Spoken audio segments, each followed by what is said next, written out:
नमस्कार। एवं उत्तर प्रदेश में आपका स्वागत है। मैं हूं सुधांशु सारस्वत और सबसे पहले नजर हेडलाइंस पर। योगी सरकार का mission housing for all. CM ने 5.51 लाख अभ्यर्थियों को सौंपी वर्चुअली आवास की चाबी। प्रधानमंत्री ग्रामीण आवास योजना का दिया लाभ।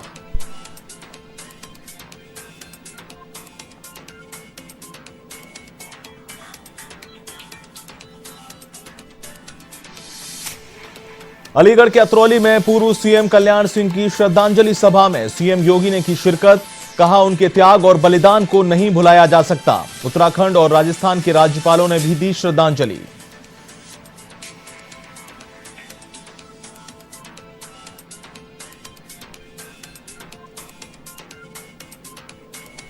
बापू भवन में गोलीकांड के बाद सीएम योगी सख्त। सचिवालय की सुरक्षा को और पुख्ता करने के आदेश। अधिकारियों को किया तलब। निजी सचिव के रिवॉल्वर अंदर ले जाने को लेकर उठ रहे हैं कई सवाल।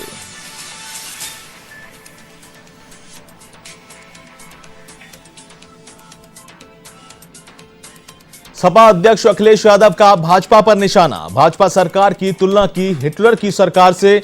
आगामी चुनाव में सपा की सरकार बनने का किया दावा। कहा, सभी छोटी पार्टियों के साथ सपा करेगी गठबंधन।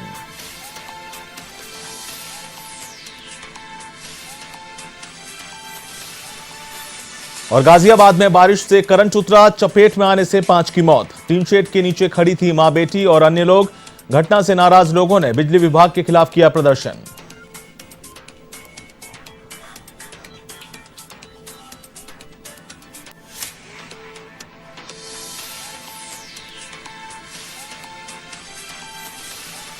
और अब खबरें विस्तार से।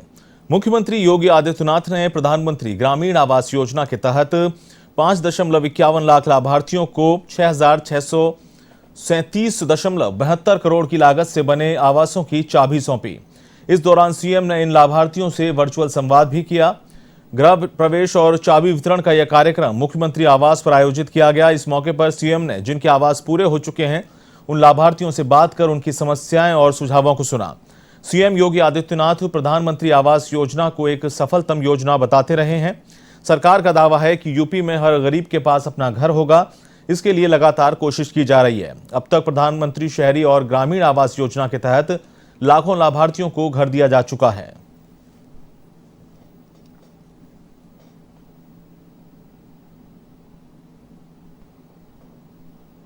4 वर्ष में लगभग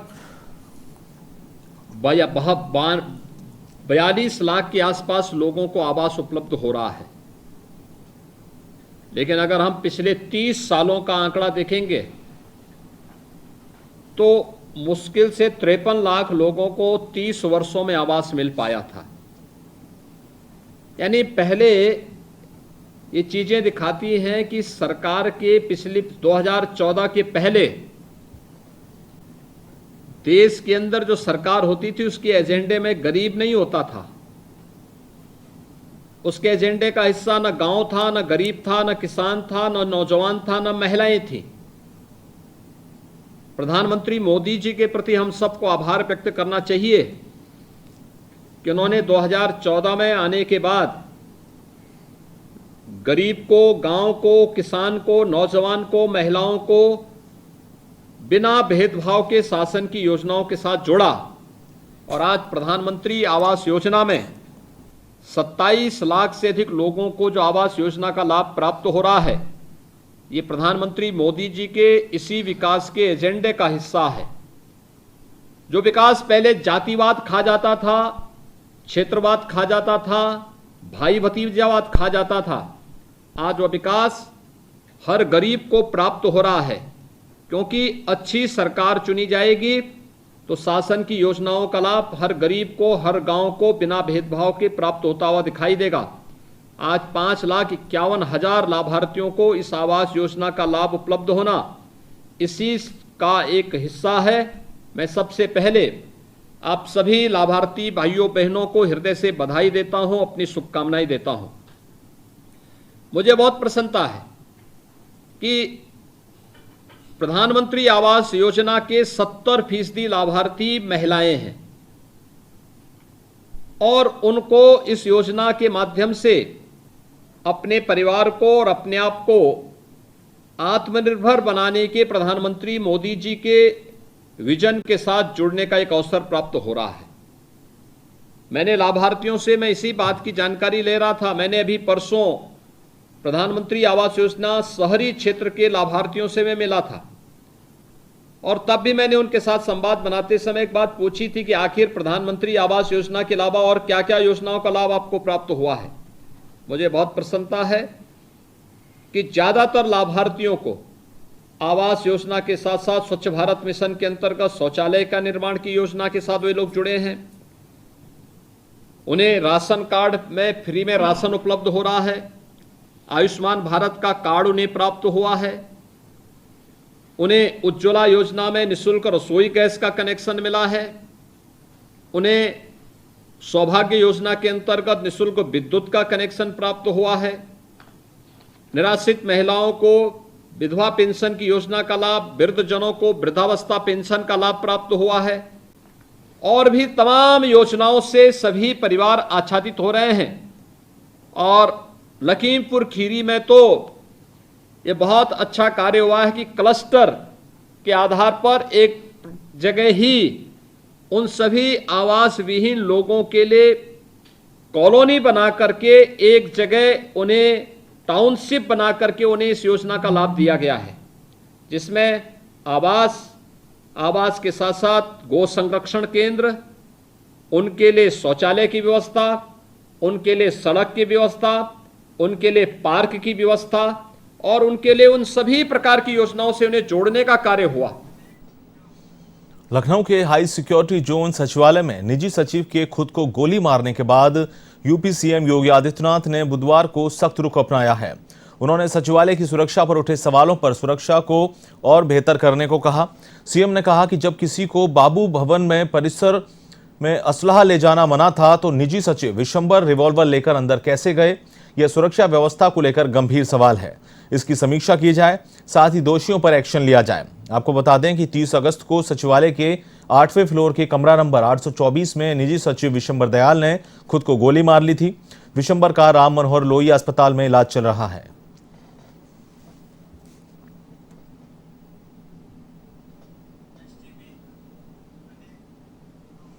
अलीगढ़ के अतरौली के KMV इंटर कॉलेज में यूपी के पूर्व मुख्यमंत्री कल्याण सिंह की श्रद्धांजलि सभा में सीएम योगी शामिल हुए।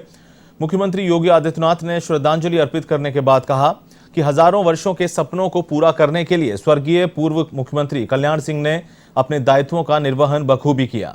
उन्होंने राम जन्मभूमि निर्माण के लिए विवादित ढांचे के विध्वंस की नैतिक जिम्मेदारी अपने ऊपर लेते हुए मुख्यमंत्री पद से त्यागपत्र दे दिया था। उनके त्याग और बलिदान को कभी भी भुलाया नहीं जा सकता। आपको बता दें कि सीएम योगी त्रयोदशी संस्कार में शामिल होने के लिए अतरौली पहुंचे थे। वहीं उत्तराखंड की राज्यपाल बेबी रानी मौर्य ने भी कल्याण सिंह को श्रद्धांजलि दी।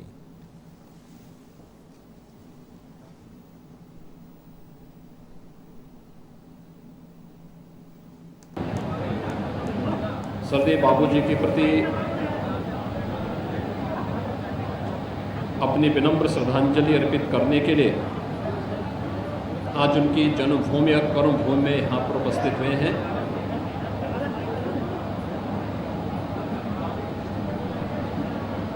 जनपद अलीगढ़ के अतरौली विधानसभा क्षेत्र के एक छोटे से गांव में एक सामान्य किसान परिवार में जन्म लेकर के, और यही कारण था कि जब भी उन्हें जो जिम्मेदारी दी गई, चाहे वह राष्ट्रीय स्वयंसेवक संघ की ओर से, भारतीय जनसंघ की ओर से, भारतीय जनता पार्टी की ओर से, उन्होंने संगठन और सरकार दोनों दायित्वों का पूरी प्रतिबद्धता के साथ, पूरी ईमानदारी के साथ और पूरे समर्पण और पूरी दृढ़ता के साथ। हरदोई में सपा के राष्ट्रीय अध्यक्ष और पूर्व मुख्यमंत्री अखिलेश यादव ने प्रेस कॉन्फ्रेंस कर भाजपा पर निशाना साधा। उन्होंने कहा कि जनता अब भाजपा का सफाया करना चाहती है। अखिलेश ने भाजपा सरकार की तुलना हिटलर की सरकार से की। उन्होंने कहा कि सपा के विकास कार्यों पर ही भाजपा वाहवाही बटोर रही है। यादव ने मीडिया संस्थानों पर भी छापेमारी की निंदा की। उन्होंने कहा कि अगर भाजपा सरकार में सच दिखाया तो सीधे एफआईआर दर्ज होगी। वहीं आगामी विधानसभा चुनाव में सपा को पूर्ण बहुमत मिलने का भी दावा किया। गठबंधन के मुद्दे पर अखिलेश ने कहा कि सभी छोटी पार्टियों के साथ सपा गठबंधन करेगी।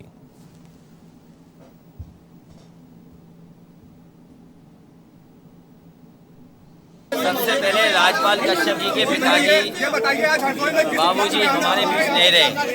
सियाराम कश्यप जी वो लगातार जनता के बीच में रहे। उन्हीं के प्रताप की वजह से राजपाल कश्यप आज यहाँ हैं। आज उनकी 13वीं के कार्यक्रम में हम सब लोग शामिल होने आए हैं। जहाँ तक सरकार का सवाल है, जनता इस बार भारतीय जनता पार्टी को हटाना चाहती है और जितने वादे किए थे भारतीय जनता पार्टी ने, आज कोई वादा पूरा नहीं दिखाई दे रहा है। सरकार के 4.5 साल पूरे हो चुके हैं। किसान दुखी है, उसकी आय दोगुनी नहीं हुई, नौजवान की रोजगार नौकरी छिन गई, व्यापारी बर्बाद हो गया। जीएसटी, नोटबंदी और कोविड की वजह से जो व्यवस्थाएं सरकार को करनी चाहिए थी जनता के लिए, गरीबों के लिए, वो नहीं की। और अब खबर लखीमपुर खीरी से, जहां गोला तहसील के लंदनपुर ग्रंट में आवास योजना के तहत शिविर का आयोजन हुआ। इसमें डीएम अरविंद कुमार चौरसिया, सीडीओ और क्षेत्रीय विधायक अरविंद गिरी मौजूद रहे। शिविर में प्रधानमंत्री आवास योजना और मुख्यमंत्री आवास योजना के लाभार्थियों को घर की चाबी दी गई। इस दौरान सीएम योगी आदित्यनाथ ने वर्चुअल लोकार्पण कर लाभार्थियों से संवाद भी किया।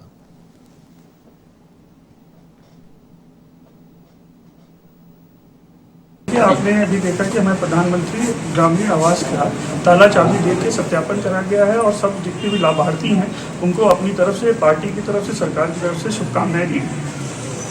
जो अभी ब्लॉक में कार्यक्रम हुआ है उसका नोटिस देखिए। अभी तो हमारे यहाँ 5028 लोगों को दिया गया है। उसमें से कुछ लोगों को बुलाया गया था, 100 लाभार्थी मेरे ख्याल से आए थे जिनको ताला चाबी दी गई।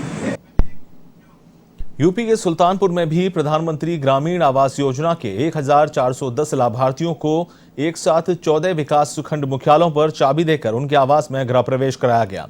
इस दौरान वर्चुअल रूप से जुड़े मुख्यमंत्री योगी आदित्यनाथ ने लाभार्थियों से सीधा संवाद करते हुए कहा कि 2022 तक हमें प्रदेश के सभी नागरिकों को आवास उपलब्ध कराकर प्रधानमंत्री के संकल्प को हर हाल में पूरा करना है। प्रदेश के जरूरतमंद लोगों के पुनर्वास की दिशा में तीव्र गति से कार्य किए जा रहे हैं।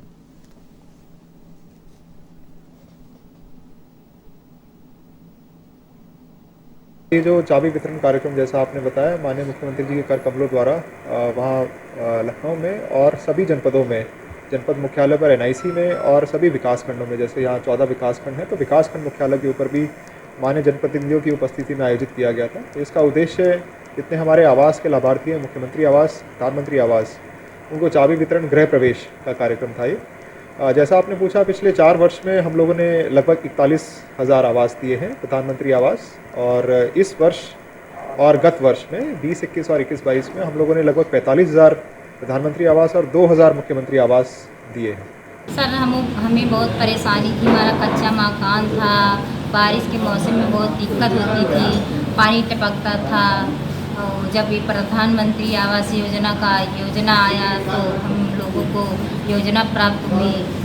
अभी इस समय सर हम लोग आवास बनाकर आज चाबी मिली है, जो है आज हम लोग गृह प्रवेश करेंगे सर। गोरखपुर में एक तरफ जहां बीते कई दिनों से भारी बारिश से तबाही मचाई तो वहीं लाखों लोग बाढ़ की चपेट में हैं, तो दूसरी तरफ नेपाल और उत्तराखंड में हुई ओलावृष्टि से नदियों का जलस्तर लगातार बढ़ता जा रहा है।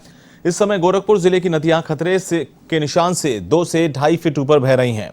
जिला प्रशासन और आपदा प्रशासन ने बाढ़ से बचाव के पुख्ता इंतजाम भी किए हैं। वहीं जल शक्ति मंत्री महेंद्र सिंह ने अधिकारियों के साथ बैठक कर अधिकारियों को निर्देश दिए, साथ ही राहत सामग्री पहुंचाने के भी आदेश दिए गए। इसके साथ ही मेडिकल टीम का भी गठन किया गया।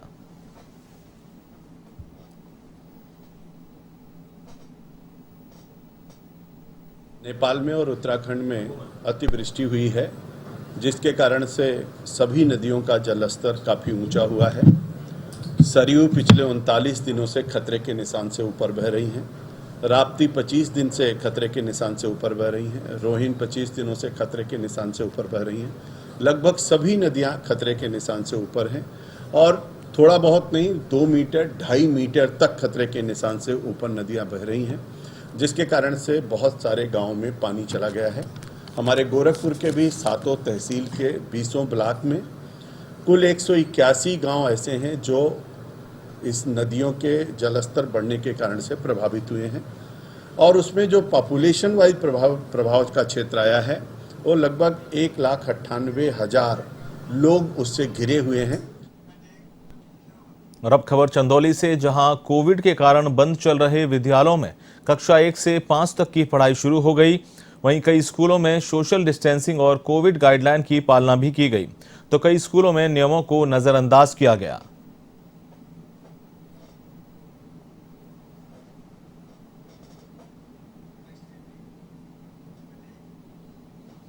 कानपुर में बुजुर्ग माता पिता को घर से बाहर निकालने का मामला सामने आया है, जिसमें पुलिस ने पीड़ित माता पिता को वापस घर पहुंचाने और कलयुगी बेटे को जेल भेजने का काम किया है। आपको बता दें कि कर्नलगंज थाना क्षेत्र में रहने वाले माता प्रसाद और उनकी पत्नी विमला को बेटे पंकज ने रात 2 बजे सोते समय मारपीट कर घर से बाहर निकाल दिया था, जिसके बाद पीड़ितों ने कर्नलगंज पुलिस से मदद की गुहार लगाई। इस मामले में एसीपी कर्नलगंज त्रिपुरारी पांडे ने बुजुर्ग माता पिता को उनके घर पहुंचाया और आरोपी बेटे पंकज को जेल भेज दिया।